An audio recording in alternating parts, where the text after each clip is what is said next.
Halo teman-teman, kita jumpa lagi bersama Alam Organik. Jaga bumi dengan pertanian organik. Teman-teman, pohon pisang adalah pohon yang sangat akrab dalam kehidupan masyarakat yang tinggal di daerah tropis seperti Indonesia. Pohon pisang memiliki berbagai macam manfaat dan dapat dikonsumsi dengan berbagai cara dalam kehidupan manusia. Tetapi kali ini kita akan membahas tentang 7 bagian dari pohon pisang yang dapat kita manfaatkan dalam dunia pertanian.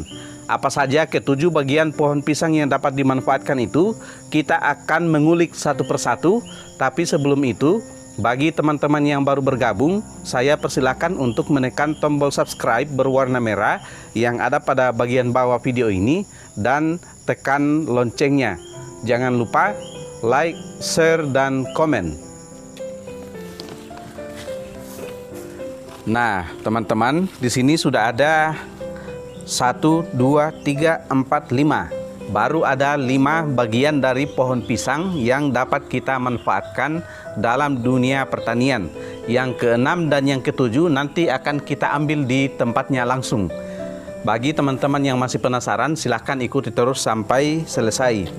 Bagian pertama dari batang pisang atau dari pohon pisang yang dapat kita manfaatkan untuk menyuburkan tanah dan tanaman kita dalam dunia pertanian adalah akar pisang. Akar pisang dapat kita olah menjadi PGPR atau Plant Growth Promoting Rhizobacteria. Itu dapat kita buat dari akar pisang ini. Karena akar pisang ini mampu mengikat nitrogen dari udara atau dari alam bebas dengan bantuan bakteri yang ada pada akar pisang ini. Itulah yang diisolasi menjadi PGPR untuk menyuburkan tanah dan tanaman. Dan bagian yang kedua dari pohon pisang adalah bonggol pisang. Teman-teman yang masih belum dapat membedakan antara bonggol pisang dan akar pisang, ini keduanya.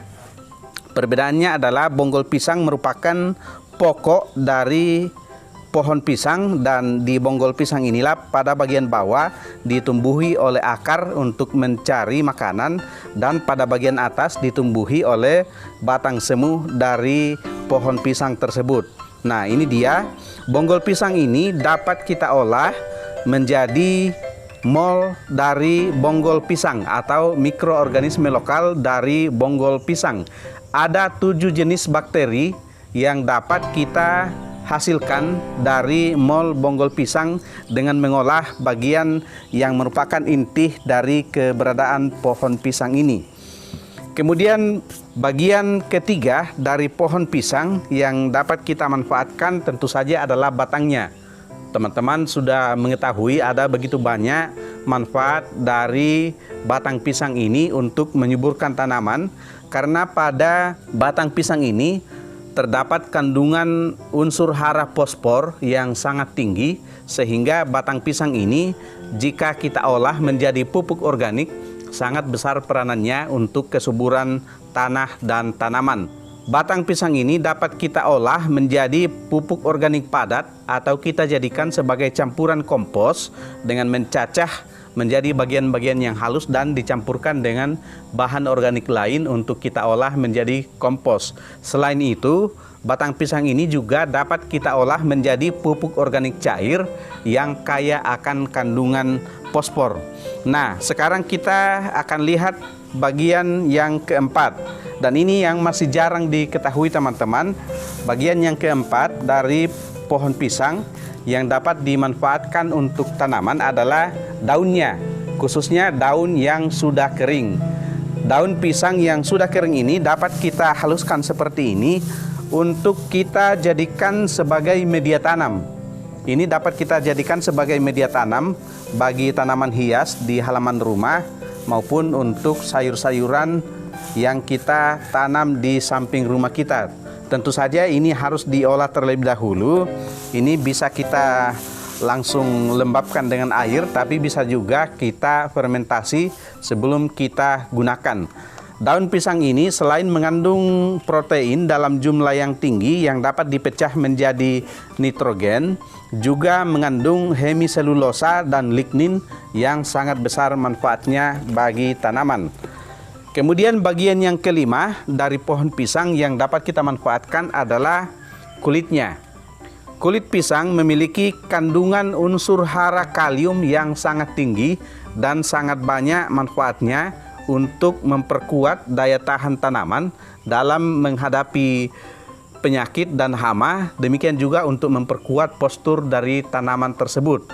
Kulit pisang ini dapat kita olah dengan berbagai cara. Bisa kita jadikan sebagai pupuk organik cair, juga bisa kita jadikan sebagai pupuk organik padat. Di channel Alam Organik ada banyak video yang sudah membahas tentang batang pisang, bonggol pisang, dan kulit pisang. Silakan teman-teman cari, nanti akan saya cantumkan linknya masing-masing di kolom deskripsi. Nah, sekarang kita akan melihat yang keenam dan yang ketujuh. Bagi yang penasaran, mari kita ikuti bersama-sama.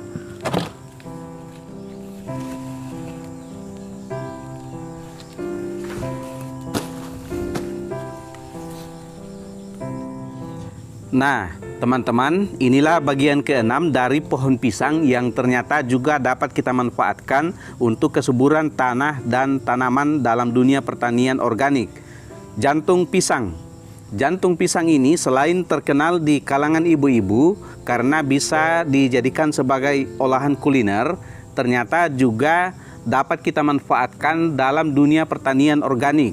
Ada bermacam cara yang dapat kita lakukan untuk memanfaatkan jantung pisang ini dalam dunia pertanian.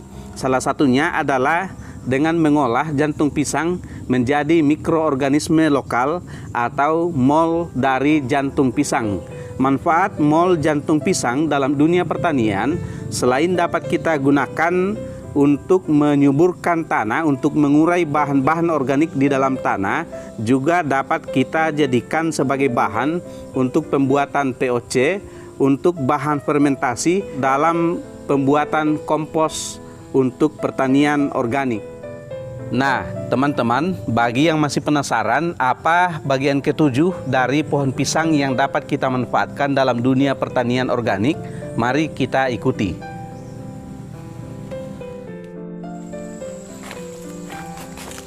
Nah, ini dia teman-teman, air sadapan dari batang pohon pisang. Ini adalah air yang sangat bermanfaat dalam kehidupan, selain dapat dijadikan sebagai obat untuk mengatasi penyakit tertentu, juga untuk daerah-daerah yang kekurangan air, ini dapat kita jadikan sebagai sumber air minum atau untuk keperluan memasak.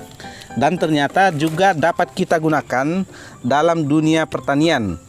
Air sadapan dari pohon pisang ini dapat kita jadikan sebagai bahan dasar pembuatan pupuk organik cair dan dapat kita jadikan sebagai sumber atau sebagai bahan untuk pembuatan efektif mikroorganisme. Nah, ini dia jernih. Ini sudah saya tebang dan saya lubangi sejak kemarin sore, dan ini sudah lebih dari 12 jam. Ini kita ambil.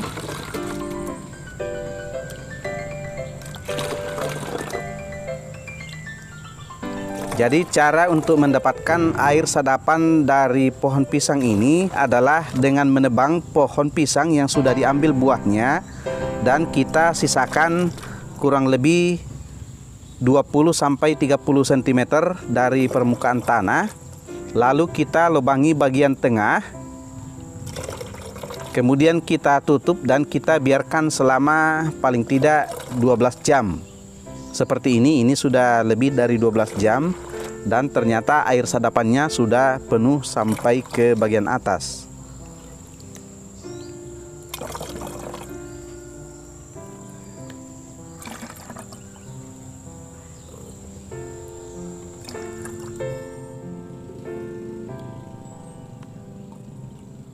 Wow, ternyata lebih dari 2 liter teman-teman.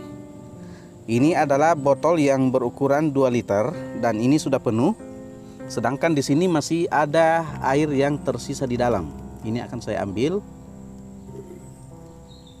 Dan ini adalah air yang aman untuk dikonsumsi langsung karena bahkan dapat kita jadikan sebagai obat untuk penyakit tertentu. Saya akan buktikan teman-teman, saya akan minum.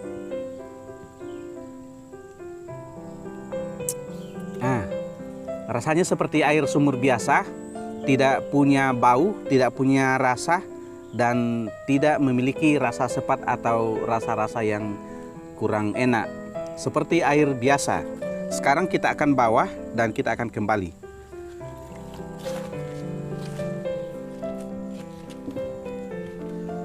Nah, teman-teman, sekarang sudah lengkap di hadapan kita. Ada 7 bagian dari pohon pisang yang dapat kita manfaatkan dalam dunia pertanian organik.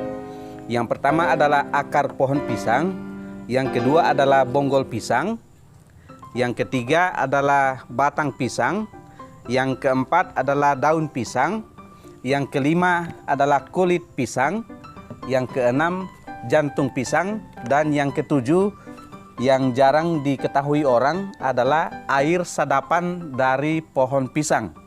Inilah 7 bagian dari pohon pisang yang memiliki manfaat masing-masing dalam dunia pertanian organik, sehingga saya kira tidak salah jika saya katakan bahwa dalam dunia pertanian organik, pohon pisang adalah pohon ajaib. Oke teman-teman, itulah informasi yang dapat saya sampaikan kali ini tentang 7 bagian dari pohon pisang yang dapat kita manfaatkan dalam dunia pertanian. Ternyata kalau kita mengolah dan memanfaatkannya dengan cara yang tepat, maka pohon pisang ini dapat kita manfaatkan dari semua bagian yang ada pada pohon pisang tersebut untuk menyuburkan tanah dan tanaman kita. Semoga informasi ini bermanfaat untuk teman-teman, khususnya para petani organik dimanapun berada. Salam organik.